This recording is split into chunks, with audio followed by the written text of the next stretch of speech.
All right. Hello, everyone. Thank you for coming today. My name is Carson McPherson-Krutzke, and I'm the Community Engagement Coordinator for the Hazard and Climate Resilience Institute here at Boise State. I want to welcome you all to our final event of the academic year, Tribal Perspectives on Resilience and Climate Change in the Intermountain West.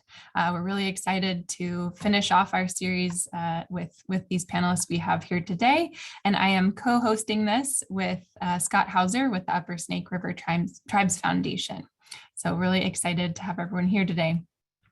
So for those of you who maybe this is the first event that you're coming to, welcome. The goals of these panels have been to connect across disciplines and sectors, to learn about ongoing community resilience projects and organizations here in Idaho and elsewhere, find out how university researchers and students can support local efforts and information needs, and also to importantly consider what are the actions that we can all take moving forward to build community resilience, and then start taking steps to do them.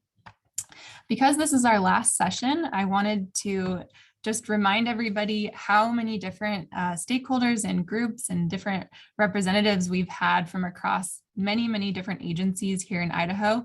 I think I snagged all of the logos from everybody we've had as panelists this year. And we've covered a number of really different wide-ranging topics that all fall under this umbrella of resilience, whether that's social justice or water, infrastructure, mental health, nature-based solutions, data and information, supply chains, and now today talking about tribal perspectives on climate change and resilience. So I just want to thank everybody who's come to these events so far. We will be seeking feedback for the next year's events this summer, like we did last year. So stay tuned for that this summer, and then we'll restart again in the fall. And I did look at how many people had attended, and we've had over 300 people attend these events. So thank you to everyone who's attended, and we're so glad that they've been engaging. So I just want to remind folks that the definition that our institute uses for community resilience is the capacity of a community or region to adapt to change and thrive despite the chronic stresses such as access to resources or climate change and acute shocks such as flooding or wildfire that they may experience. So keep that in mind, or if you have other definitions you want to share, feel free to add them to the chat. Also, some logistics for today. The panelists have welcomed questions during the session. Normally, we've kept it towards the end, but this time, if you have questions throughout, feel free to pop them in the chat, and I'll be monitoring them so we can have that be a part of the conversation as we're going through. I will also reserve 15 minutes at the end for more open questions as well. So now I want to introduce our co-host, Scotthauser, who's the Executive Director of the Upper Snake River Tribes Foundation. So go ahead, Scott. Thank you, Carson. Good morning. As Carson said, I'm Scotthauser, Executive Director at the Upper Snake River Tribes Foundation here in Boise. We work for the Burns Paiute, Fort McDermott Paiute, and Shoshone-Bannock at Fort Hall, and Shoshone Paiute at Duck Valley. I'm going to quickly introduce our three panelists today, and then let them expand a little bit on my introduction, and then we'll move into the questions. So our three panelists today are Laura Laumatia, Climate Research and Policy Analyst with the Coeur d'Alene Tribe, Aaron Miles, Manager of the Perce Department of Natural Resources, and Danny Stone, who is the Policy Analyst for the Fish and Wildlife Department at the Shoshone-Bannock Tribes.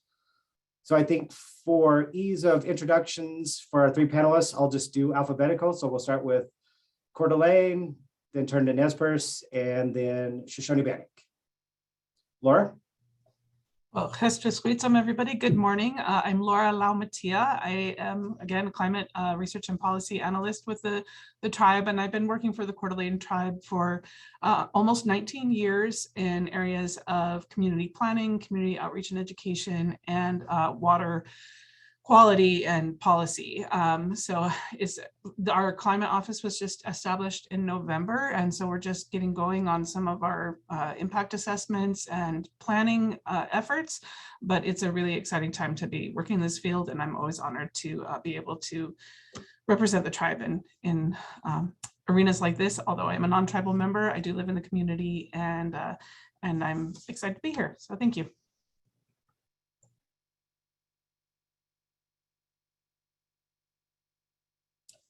My turn? Yes, Aaron, please. Okay, yeah, Aaron Miles, Senior, as Natural Resource Manager for the Nez Perce Tribe. And I grew up here on the Nez Perce Reservation. I have my family, I raised a family in Moscow and Pullman. We moved from Moscow. I went to University of Idaho, got a forestry degree back in 95. And so, yeah, for myself, I'm excited to be here and maybe share some of my thoughts and where we're at. So thank you. Thank you, Aaron. And Danny. Good morning, everybody. My name is Danny Stone. I am a policy analyst here with the Shoshone Tribes. I've been working with Fort Hall Fish and Wildlife here for about 15 years. And about over the past 7 years, I have been one of their point people for coordinating climate change resilience projects, adaptation planning, and so on, among some of my other assigned duties. But I'm really excited to kind of talk through what we've done here in Fort Hall in terms of planning for basically the coming change. So thanks a bunch, and it's a pleasure to be here this morning. Thank you very much, Danny, Laura, and Aaron. First, before we move into the questions, Laura, I apologize. I mispronounced your last name.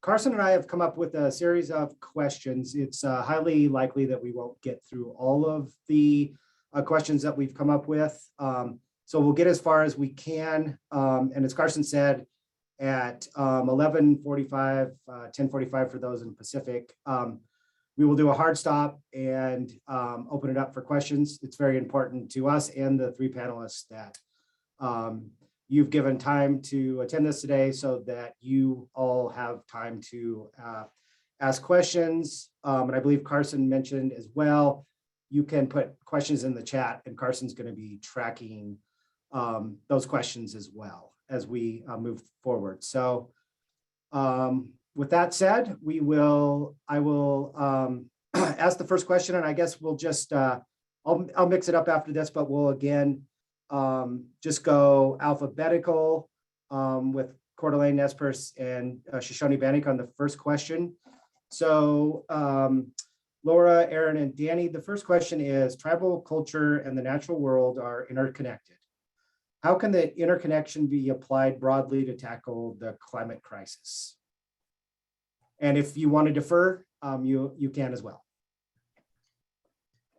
I'm sure there's going to be some repetition of the things that we'll respond to this question with, but I would say, first of all, tribes have millennia in their homelands that a deep knowledge of place that informs their understanding of the ecology of their landscape that can provide critical data to the rest of our communities in understanding what changes are happening and just the relationship between all of the living things that are there. Their understanding of seasonal shifts is portrayed in seasonal rounds. Each of the tribes of Idaho have their own seasonal concepts that map out using natural indicators where things have happened historically. And by using those as maps that kind of create a baseline, it can help us inform and understand what changes are happening in real time.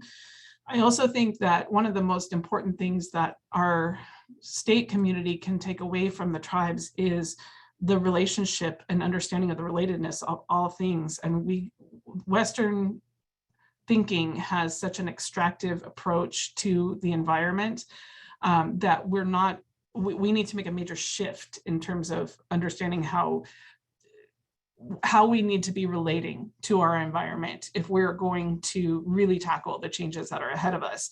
And so we need to understand that loss of species, for example, there's no single species that is disposable, and that even things that we may not see or may be remote to us, losing a species has a cascading effect. And I think that tribal epistemologies inform that understanding in a way that we need to bring into Western thinking. Thank you, Laura. Aaron, any thoughts on that question? And if you need me to repeat it, I'm happy to. No, Laura covered it pretty good, but I think just from my perspective that the importance for the general public, or they could learn a lot from tribes in our approach to resources, or in really the living ecosystems that we feel that we're a part of, that we've always been a part of. And you know, I look at the mega fire era that we're in. You know, we had 110,000 acre fire just right off of our reservation on the Snake River on the Idaho side, and then right across the state. And on the Washington side, they had a 80,000 acre fire over in the Blue Mountains. And so, you know, those are huge fires. And, you know, tribes, we learned to live in these ecosystems, and, you know, having not as severe fires or intense fires as we have now, but the tribe used fire as a tool for our food systems. And so everything was based on our food systems. And so I just think that as we look at resiliency, I mean, the general public needs to become educated and become more aware of the environments that we live in, and our quality of life to be shut down in the summertime, to be indoors because it's too much smoke. I mean, all those things we need to take notice. So I'm just talking from a tribal perspective as an example. Thank you. Thank you very much, Aaron. And Danny. So those are both really great comments. I think they covered those really well. So what I'd like to do is come at this from maybe more of at least the Shoshone-Bannock tribes on our side from our cultural perspective. So I guess the easiest way to put it is changes in our DNA. So if you think back to some of the earliest recorded archaeological sites right at the end of the Holocene, or right at the beginning of the Holocene, at the end of the Pleistocene, what you see is the disappearance of many of the food sources that people 12, 13, 14,000 years ago had come to rely on. They built entire cultural structures and seasonal rounds that were associated with resources that were rapidly disappearing from the landscape.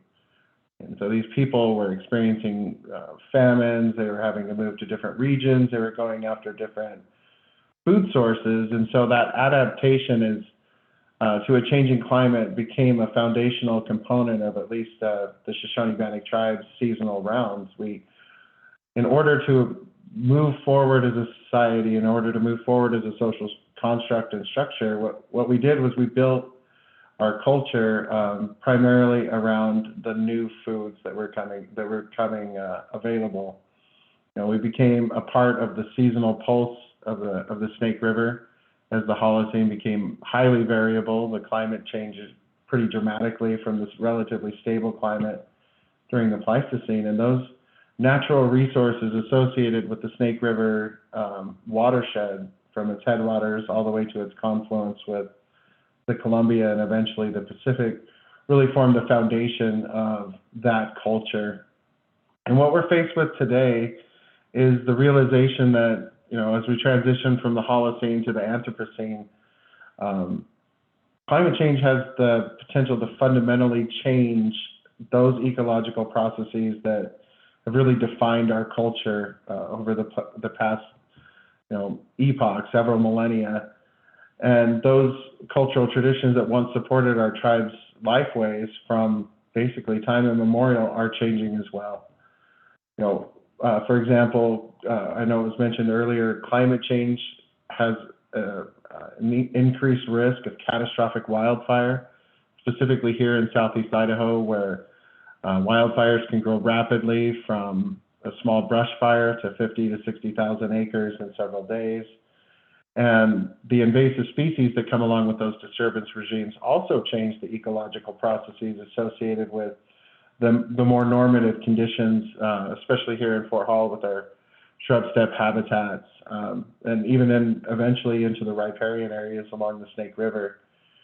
And so what we've come up with in terms of how do we move forward as a tribe, as a community, and a lot of our elders are talking a lot about this now, is to recognize that part of the unique heritage that we carry with us, part of the unique strength of our people and our cultures, this is true across the Northwest, even across all of it, Indian country, if you talk to enough elders, is that change, recognizing that we've adapted before, that we can adapt again, as long as we continue to honor those sustainable life ways, as long as we commit ourselves, carry on those sustainable practices between development and resource sustainability, that we will be able to use our cultural traditions to help move us forward and to help steward the resources that have basically taken care of us for the past several millennia. So I think I'll just leave it with that and let you ask your next question. Great, thank you very much, Aaron, Laura, and Danny. Very much appreciated. And as we were preparing for this panel today, we had discussed that this question, number one, could take up the full hour. It could take up the full day, a week, a month. So I really appreciate each of your succinct answers to that question. Before turning to question number two, I am remiss that I didn't mention, while I do work for 4 tribes, I am a non-tribal member. I always like to make that clear, and I forgot to do that. So for the next question, change up the order. We'll go Aaron, Danny, and Laura. So Aaron, how is the Nez Perce tribe involving the tribal youth in some of the climate work that you're doing? That's a good question. I think, so most of the things that we do from the tribe are programmatic level. So we have a environmental restoration and waste management educational component. And so we do a lot of outreach to our youth. And then also through Northwest Indian College, we have a branch here at Lapwai. They're based out of Bellingham, the school is. And so a lot of our folks, our tribal folks, they work to get our youth educated, as from the young age all the way to the university. And it's also important for us to keep continually talk as a people. I mean, the way tribes believe, it's not just your education, but it's the lifelong experience that we value. And we're always learning, even up to our death, we're learning, and that's just the reality. So yeah, I would say that's how we incorporate our two world view of this place. Yeah. So thank you. Thank you, Aaron. Danny, youth incorporation in climate work? So thanks again for bringing this question up, because really in order for us to move forward as a people, it's really critical that we look at not just the generations that are here, like our elders, the generations who are either coming into their manhood or just being in their manhood or their personhood, but also for the youth who are kind of trying to learn how to live in this world that's distinctly different from what we grew up in and what our ancestors grew up in. And so as we started doing the climate change adaptation planning, we had recognized that there were scientific components to measuring whether it was stream temperatures or frost-free days, heat waves, meaning temperatures over 100 for an extended period of time, that all of those scientific components really didn't mean much unless we were able to translate it to some of our youngest people. And so what we've begun to do here in Fort Hall is to use those adaptation strategies to start to make it real for our youth.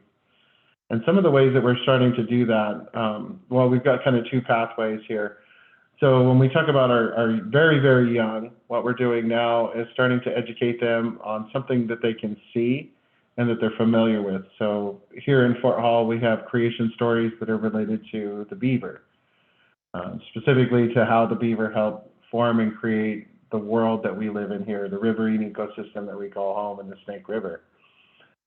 And as an outlet of our climate change adaptation planning, we've recognized that the extirpation or the limited resources for beaver in our montane streams, especially in shrub steppe habitats over the past century, have led to vulnerabilities in these watersheds.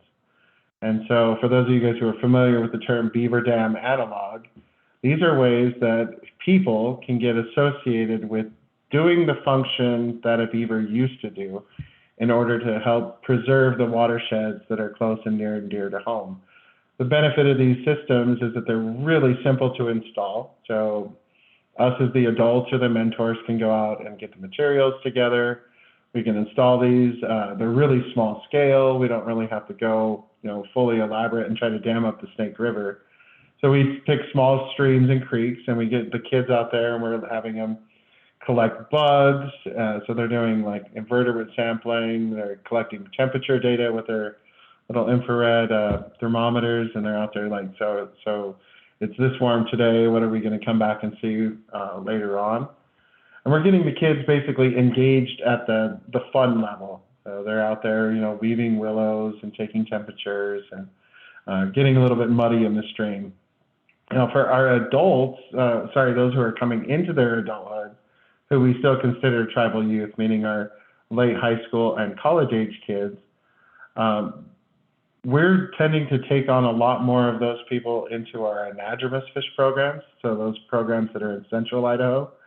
And they're doing some of those same techniques, but on a much larger scale. So learning about river restoration, floodplain connectivity, the importance of seasonal thermal regimes and shifts for sensitive species like cold water salmonids, in particular listed anadromous fishes.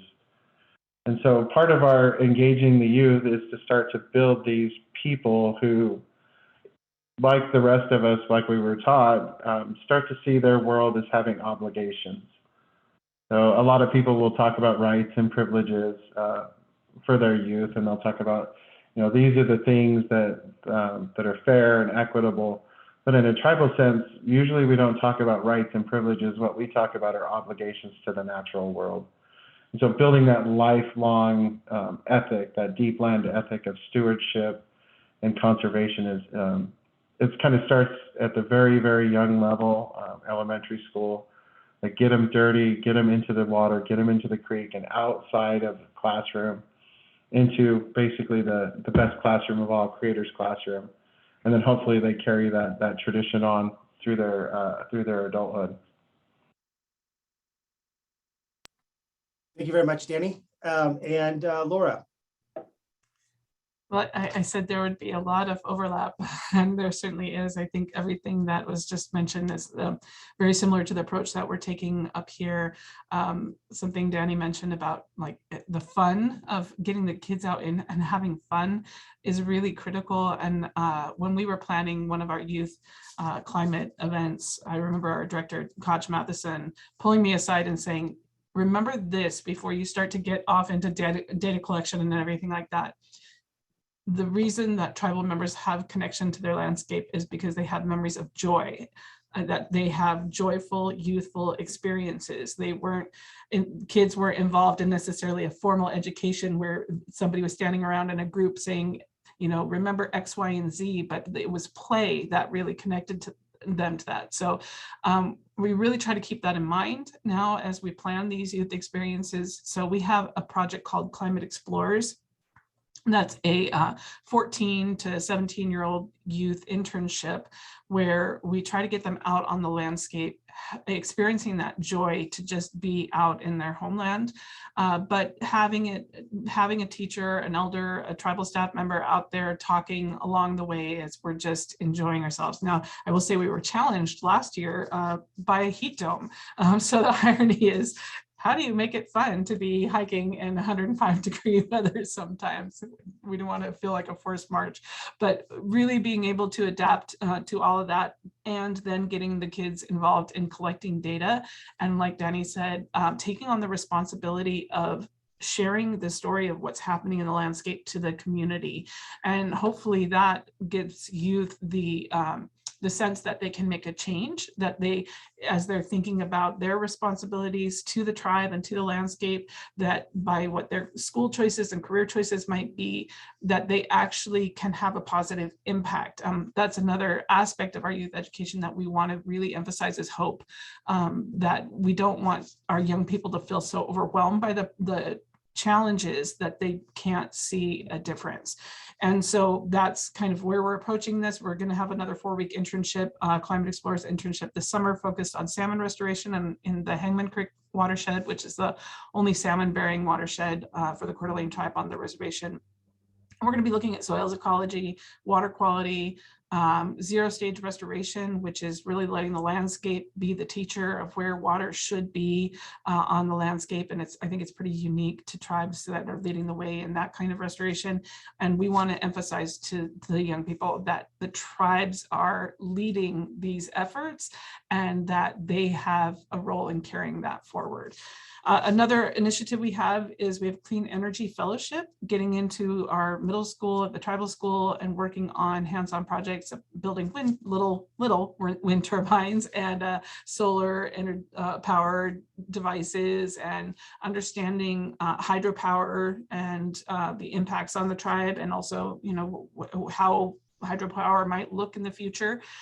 So that's been another successful school day based initiative. And then we have our Voices to Hear podcasts, which is an NSF funded project that the tribe has been involved in for several years now. And in the last several years has focused on climate change and having youth explore with tribal staff and tribal members all the issues related to climate change, and then creating about 10-minute podcasts to share that story. So those are just some of the formal projects, but as I'm listening to Aaron and Danny, I'm also plucking their ideas to think, okay, how do we bring it down to the younger age and expand those efforts, because it's really critical. Great, thank you. Thanks all three of you. Very quickly, I want to mention that here at USERT, we have completed or are working to complete 7 different climate projects. One that we're currently working on is we developed a climate curriculum for tribal youth. And as part of that project, we are planning on putting on a tribal field trip, multi-day field trip, bring tribal youth from USERT's 4 member tribes to Boise this summer, or potentially early in the school year this fall. So if there are any participants that have joined us today that are working on a climate project that you think would be a good opportunity for a site visit from tribal youth, please reach out to me. In the same vein, if you would be interested in giving a short talk about the climate work you're doing to tribal youth, also please let me know. So after I ask the next question and the panelists are answering, I'll put my contact info in the chat so you can reach out to me if you'd like. And so with that, our third question, and I'll start with Danny, then move to Aaron, and then Laura, or I'll do Danny, Laura, then Aaron. So Danny and Laura and Aaron, what are some of your community's top concerns regarding climate change? So just speaking here in the Upper Snake River, for those of you guys who haven't been to southeastern Idaho, we are a semi-arid, high kind of desert plateau. We butt up against some 13,000-foot mountains over there and Yellowstone Park on the Teton Range, and that's kind of the headwaters of the Snake River. But by and large, this reservation and the bulk of our kind of occupational area down here in southeastern Idaho experiences really dramatic shifts from sub-zero temperatures all the way up until March, and then by the time we hit June, we could be right up near 100, and it could stay hot and dry. We could also experience significant periods of cool weather and rainy weather throughout our spring season like we did this year. And so the variation in those temperature extremes are, from at least the elders' perspective, becoming more pronounced, meaning that the cooler variation in our spring weather is becoming more prolonged and it's becoming more severe. So we're starting to see larger scale rain events as opposed to snow events that normally would have kind of just stayed up in the mountains. We're also seeing extended periods of really hot and dry conditions. So, we're known here for our desert conditions and that it's going to be dry anyways, but what we've experienced in the past several years has been like almost a complete drying out of the soils around, to the point where even some of our hardiest native plants are really starting to feel the effects of these prolonged heat events. And so when we were doing our climate change vulnerability assessment, talking with the elders and the community here, some of the biggest, I think, if I could just point out one concern that I heard over and over again, was how we manage the system today, how we operate today is going to become more and more complex as we move forward into the future. Because while there was a little bit more leeway in the past because climate was a little bit more stable, that if we made a mistake or we had a development that didn't go quite right, the effects of that wouldn't be as severe. But it seems like every action that we're doing on the landscape today, whether it's grazing management, prescribed fire, diversions and irrigation withdrawals, efficiency upgrades, and so on across the reservation. All of those developments, the effects of those are being amplified every year in an unforeseen manner. Right? And so that was the one thing that I heard over and over again from our community was, be careful what you're doing. Almost adopt a do no harm kind of mentality first when we're talking about developments, when we're talking about modifications, even those activities that we would consider conservation or restoration. They want us to adopt that mentality of, do no harm first, because everything that we're doing, the effects of that are amplified by these highly irregular, kind of unpredictable regimes that we're experiencing today. Thank you, Danny. And Laura, some top concerns for the Coeur d'Alene tribes community?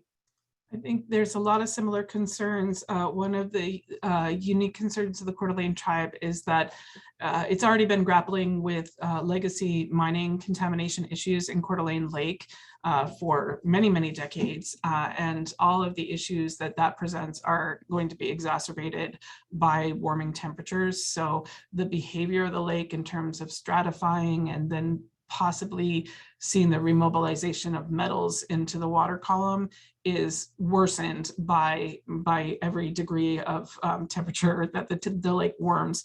Also blue-green algae blooms, we're seeing those with increasing frequency. The availability of water in the late summer for salmonid refuge is a huge issue. And then I think another massive issue for the tribe is so much of the land within the reservation and the Aboriginal territories and private ownership. And so things that we need to be considering for ecological resilience, like our forest systems, are not being managed on a holistic level. And the amount of forest loss over the last 20 years is staggering. When you look at it, it's about 38% of forested land has been cut.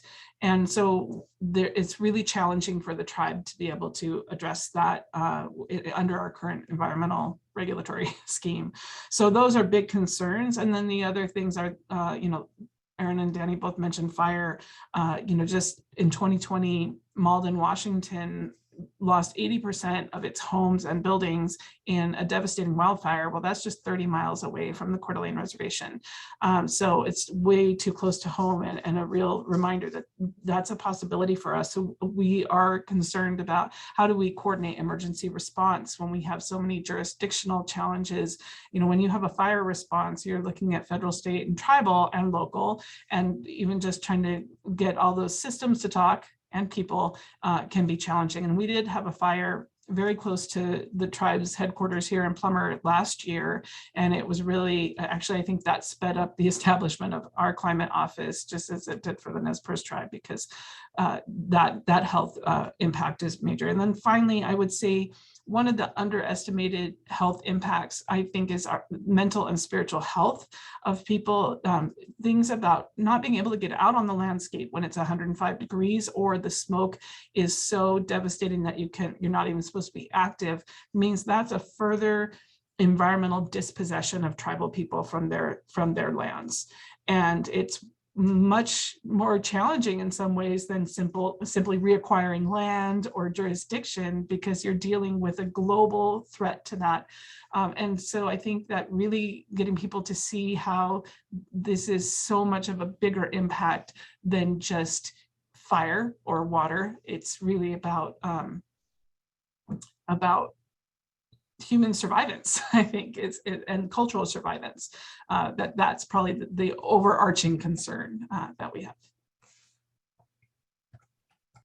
Great, thank you, Laura. And Aaron.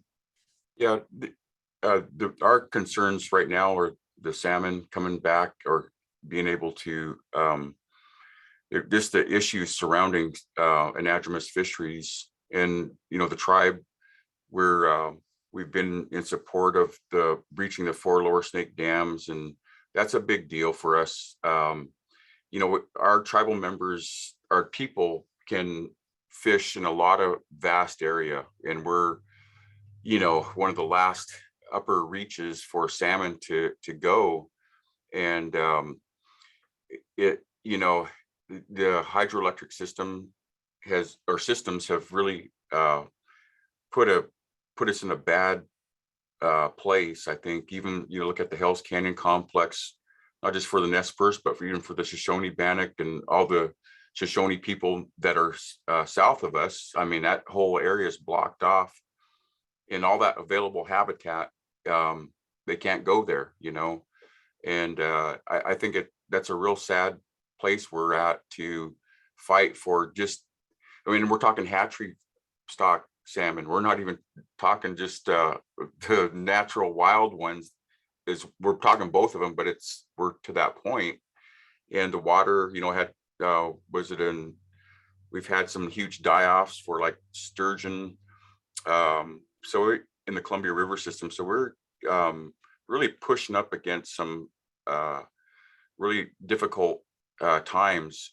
And you know, the resource issues are complex now. They're not easy anymore. They're huge challenges, like the fire I'm talking about. The fire, to get our ecosystems back into a place where fire becomes a natural part of that ecosystem again, instead of the big fires, mega fires, you know. So, and it's a political, to get there is the political aspect. We all want to get there, but how do we get there? And so it takes time. And I don't know, you know, salmon are on the brink of extinction, you know, the decline. In our culture, it's not just salmon, but I mean, it's not like we're just strictly salmon people, but the fact that a lot of our culture is built around native or natural fish and wildlife populations for our giveaways, for our ceremonies. And if you don't have those resources, you know, they don't mean a thing to the Indian people. That's like our communion, you know, like I was talking to the Brittany and Carson and the BSU contingency up here. And you know, if you don't have that, how do you conduct your ceremonies? And it wouldn't be right. It wouldn't be honorable. as Native people not to have those resources. So, I mean, we're asking a lot. Seems like we're asking a lot, but really it's not a lot. What we're asking for is just to keep these species alive. Thank you. Thank all of you. I really appreciate those answers. So time check, we have about exactly 5 minutes until we're going to turn it over to questions from the participants. I think I'm going to skip over question 4 because there's probably some participants that would be interested in hearing some thoughts on this. So that question is, in thinking about climate change, how should researchers who are working on the climate issue, how should they reach out or engage with tribes? I know that's a question I get often from researchers, so I'd be interested to hear from the 3 of you. How can researchers engage the tribes on these issues? And let's start with, I guess we'll start with Danny again. So I'll be really brief, recognizing time, but we're currently mentoring a student through her dissertation, Helena Alvarez. She's down there at Boise State University. And one of the things that she brought to the table over a number of other candidates, we tend not to take on everybody that just shows up and wants to do research, but one of the things that she brought to the table to the tribes was this mentality that she wanted to do something that was meaningful for the tribe. She didn't want to select her dissertation topics, her questions, and all of the research stuff ahead of time. She came and approached the tribes first. She came and talked to the community. She ran through a number of draft questions. She ended up doing a small little community survey before she even developed her dissertation topics. She wanted to come and make something that was meaningful to the community. And I think in terms of that educational reciprocity, what you're really looking for is not that age-old paradigm of we're from academia, we're going to come study you, but really reaching out as academia and saying, we have facilities, we have experts, subject matter experts that can really help in a number of different areas. How can we best bring those abilities and those educational opportunities to your tribe? What's most important to you? And allow the tribes to be the vehicle that creates those objectives and those study questions. Thank you, Danny. Laura? Again, seconding what Danny said, I think it's important for researchers to also recognize that tribes have subject matter experts and immense research capacity. And so folks coming from academia need to recognize the tremendous amount of data and knowledge, not just TEK and indigenous knowledge, but also Western scientific knowledge that can be informative. And I think ignoring that is at the researcher's peril when they overlook what the tribe has to offer. So I think getting to know the tribe, building a relationship, and then also recognizing that tribes may have their own research protocols in addition to university protocols. So for the Coeur d'Alene tribe, we have a research review committee. If you're going to do research on the Coeur d'Alene reservation, you need to submit and get a research permit from the tribe. And that is helpful in that if a research permit comes in, we check to see, is this in response to a community need? And if it's not, then where do you think this fits in? And then we can also connect researchers with the right staff, the right tribal members, and help them understand how to make their research more meaningful. And the other thing I would just quickly say is, like, when you think about how research should benefit a tribal community, there's kind of 2 levels. Kyle Powys-White, a climate scholar, indigenous climate scholar, talks about supplemental value versus governance value. So there are certain Western science things that can be helpful to tribes in aiding the work that they're doing, that's supplemental value, but governance value is research that actually helps build community well-being. And if you can work with a tribe and building that relationship, you're more likely to have the kind of research that's going to be meaningful and help ensure the collective continuance of a tribal community. Thank you, Laura. And Aaron? Well, I think like forums like this, that it's really important for tribes to be able to engage the universities, because you guys serve a huge role for us to be able to get our message out, our education, the things that are important to tribes. We work a lot with different researchers, and like what Laura is talking about. We have our own, as well as Daniel, our research committees to be able to engage with individuals who want to know more, or kind of push things into a different direction. And just recently, we've been working with WSU and University of Idaho on the climate change, the climate smart agriculture and forestry. So it helps us to be able to look at things differently, or push it in a different directions to incentivize our operators or farmers to do something different than what they've always been doing, which is dry land farming for winter white wheat crops, or barley. These crops take a lot of nutrients out of the soil and don't replace it.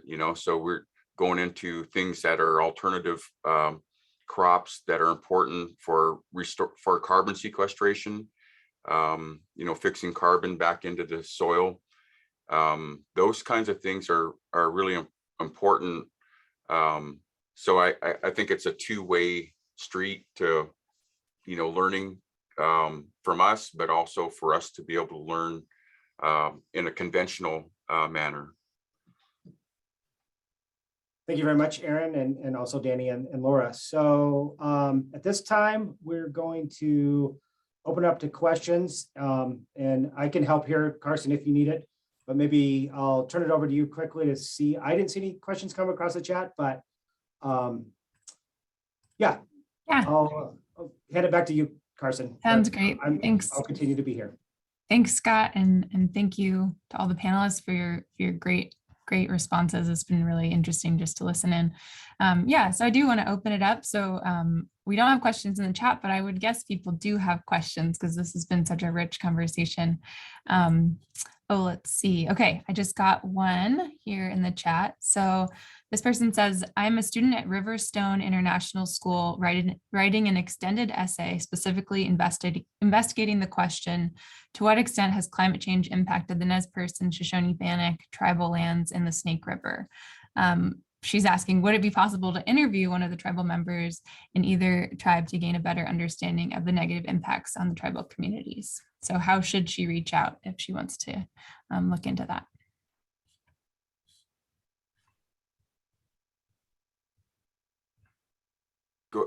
For us, it would just be like myself, or we have a research permit on I think it's on our website. If not, I can actually send one to her, and then we can go from there, and then set up a way for her to I guess interview. For our part, and I don't know if everybody understands this, like for tribes, we have a research permit for the fact that for many years we were studied as human subjects in a negative way. And so the tribes are very, they get leery sometimes that the research would go into something that's more, at the point it was demeaning, So, I mean, we're in a different era, obviously, or modern times, but we hope that that's what it's all about. And so, I mean, it sometimes it takes us a little while to go through our processes, but we're definitely up for helping people out, as a look at research from our perspective. Thanks, Aaron. Danny, do you want to comment? Yeah, ours is a very similar process. You can reach out to anybody here in the Natural Resource Division. That's Fish, Wildlife, Land, Water, Land Use and Water Resources. And we can put you in touch with our Public Affairs Officer, who then just vets it through the process. And we're kind of an ad hoc research committee that kind of vets these proposals as they come through. It's not anything formal, but If there are interviews and it's as simple as you just want to ask some questions or do small studies, reaching out to any of us, we can put you in touch with the right people, and hopefully, if the proposal is right, get you on your way to getting the kind of study that you want to implement. Awesome, thank you. All right, we have a question from Mark Boyle. He says, for Aaron or others, could you expand on the climate smart farming and forestry topic?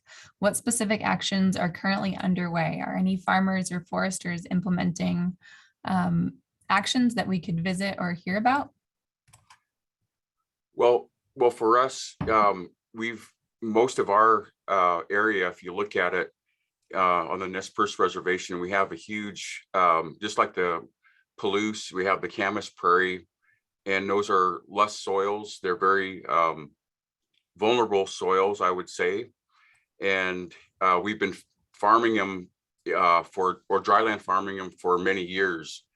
And we're at a point where the tribe is looking at different methods through this climate smart funding through USDA. And so Washington State University, they have a consortium with Oregon State, and I think there's another university involved, another major university, and they're helping tribes look at this kind of a similar path that University of Idaho is doing right now to involve tribes to look at different farming methods that would be more amenable to the climate carbon sequestration, and the same on the forestry track as well. So the College of Natural Resources at University of Idaho, they've reached out to us on the forestry side. So we want to be able to engage these guys because we do feel our people, they want to see something different. They're tired of the herbicides that get applied. They want to see more healthier, more crops that maybe mean something more to us, and then also get some of those crops at a premium. I mean, it's part of our sovereignty to manage these lands and have the discretionary revenue. So that's a big deal for us. We have a lot of land rich and sometimes cash poor, so we're trying to make ends meet. And but this helps us out. This is going to help us move in a different direction with our operators. We're not the tribe has never historically not been farmers, and so we enter into a one-third crop share with non-Indian farmers who live on the reservation, and also or cash rent, that type of agreement. And so we're that's how we work for our governance. But people want to see something different, and that's we're at that crossroad right now. Thanks, Aaron. Does anyone else want to comment on that? Sure, I will, because I think we're actually in the same proposal as the Nez Perce tribe on this climate smart opportunity. And, I think soil is sort of the estimated resource that we need to be considering in our strategies going forward. And this proposal is a great example of research where the researchers approached the tribes, said, what do you need? How can we help? And we were able to work with them to look at these innovative solutions. And so for us, we're looking at some specific strategies like the production of biochar, which allows us to take byproduct from a lot of our forestry actions and then hopefully be able to produce it at commercially feasible levels that can then be used on tribal farmlands. We have the same situation as the Nez Perce tribe with a lot of land being farmed under cost share agreements. And if we can, we really need some pretty radical change to land use if we're going to be a healthy community. And this is really promising, the approach from the university, the ability to tailor it to tribal economic needs as well as environmental needs. And so we're excited, and we are learning. I want to acknowledge the Nez Perce tribe and their climate program has really helped us think about what we could be considering in our climate strategies as well. Thank you. Danny, do you want to comment at all? No, we don't do any agriculture here in Southeast Idaho at all. Sounds good.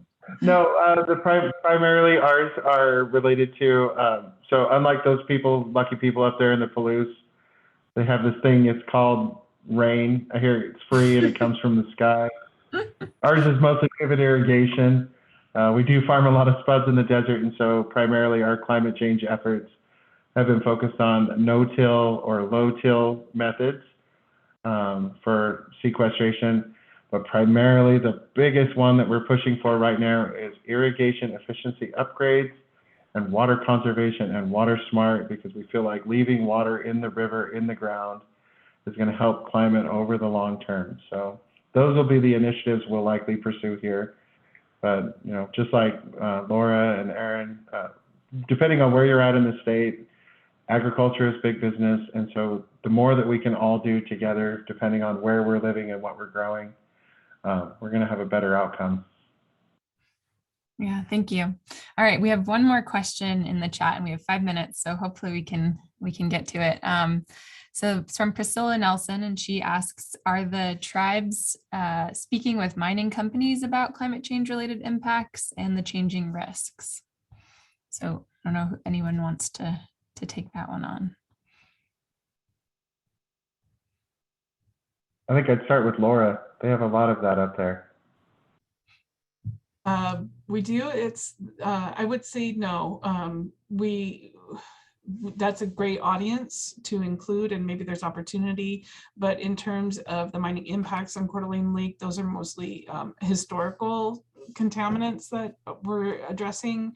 And a lot of that has been definitively settled in court. And so if we were to approach the mining companies at this stage, it would be more on a, hey, you know, here's what we're doing. What are you doing to be carbon smart?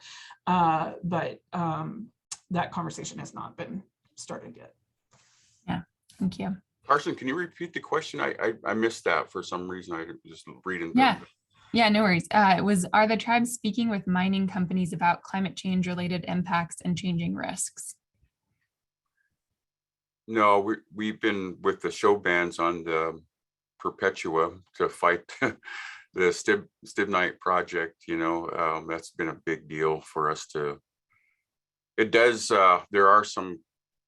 I think we're going to have to look at this a little, not differently, but become more educated as, you know, they're mining some of these, the lithium and all that, you know, and I know Alaska Native tribes, they're big into recycling, you know, the backhaul up there. But I mean, we got to be smarter how we do this stuff, you know, because that'll impact the fisheries there on the, for us on the South Fork of the Salmon River, you know, where the Perpetua, the mining, the proposals at, it's just it's a lot to consider and a lot of risk involved. Thank you, Aaron. Danny, any comments you wanted to share? Yeah, it's a good way to wrap up. So in the 1940s, my reservation was home to, and it's still home to, one of the larger open pit phosphorus mines in the West. We've had our experience with mining reclamation, and the legacy of mining after it's left the soil and it's gone into the stream of production. And being on the back end of those communities is a different feeling for a lot of people here in Southeast Idaho. We do realize that there are valuable minerals out there that people are always going to want to go after and extract, whether it's silver, lithium, cobalt, phosphorus, whatever they're going after, they're going to want to dig it. In terms of climate change, though, like I said earlier, you know, we have obligations to future generations, to the planet at large. We don't have rights to these minerals. We don't have rights to destroy and dig these lands. We have obligations to these ecosystems and to the future generations. So every time we talk to mining companies, we always tell them we're gonna disagree. We think you should leave that landscape the way it is, because we believe that you, like us, have an obligation to the future generations. So I guess I'll just leave it at that. Thank you, Danny, for that sentiment and for sharing. So we have 1 minute, and I really loved the conversation about joy that you brought up, because I think these can be really heavy and hard and challenging topics. And so I wonder if you could each go around and just say one thing that you find joy in your community, or however you want to interpret that in today. So why don't we start with Laura, and then we'll do Aaron and Danny. One of the greatest things about working for the Coeur d'Alene tribe is their vision, not for what's going to happen in 5 years, but 50 to 100 years. And so the salmon restoration efforts on the Upper Columbia have been really impressive. And for the last several years, the Coeur d'Alene tribe has been releasing salmon into the Hangman waterways that haven't seen salmon for a century. And last week, 2 salmon that were released in 2020 made their way to the ocean and made their way back up and are on their way to Chief Joseph Dam, where they won't be able to make it through there. But the fact that these 2 salmon, they're a sign of resilience, joy, and the potential for restoration. And so that has given all of us joy here. Thank you, Laura. Aaron. Yeah, we have a project here right next outside my window. It's right here at Lapway Creek, where we've released coho salmon a while back, and we got I think it was close to 15,000 that came back, and they were just like the fall Chinook, you know, they had basically been extirpated for a while, since like 1971 or something. And so they're coming up, and this is really an odd deal, because we have nothing but agriculture in our uplands. There's nothing, no water storage in the way that it was years ago, but they're coming back. And so when they come up here, they come to Lapway Creek, they start to spawn, they clean the whole bottom of the creek so you can see the substrate. It's, you know, you can see the colors, not just that dark sediment, you know. And so when they're coming up, now we have bald eagles that are now nesting on Lapway Creek, and I have not seen that in my lifetime. So it's really, it's so cool to see that. You know, I think our people, you know, when you see a bald eagle, that's a big deal in Indian country, you know. And I saw one just right outside my window yesterday, and I'm like, oh my gosh, you know, that brings a lot of happiness to our people. Thank you for sharing that, Aaron and Danny. So in my language, we always greet each other, either Zambe Chigo, Zandave, Zanitave. We always greet each other with the first word Zan means good. And it's a recognition that every day that we're together, every day we're a community, and every day that you're still breathing and you're still kicking, it's good. And so those things that bring me happiness are when I get to go and talk to the kids over at Chief Chagi, our language immersion school, or any of our youth, and they come up and they say, you know, they'll come up and they'll be like, Zandave, uncle, you know, they'll like come up and say it in the language, and it's so cool to hear it, that these kids are not only grasping the language, but all of the cultural traditions that go along with it. And so no matter how much the climate changes, no matter how much the people change or whatever's around us, there's still some things that are staying the same, and that's a good thing. Thank you. Thank you so much. Scott, do you have any last sentiments you want to share?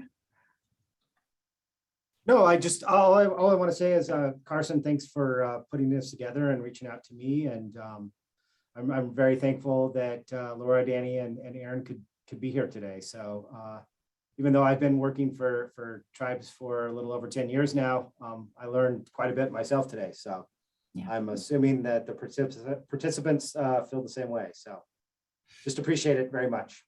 Yeah.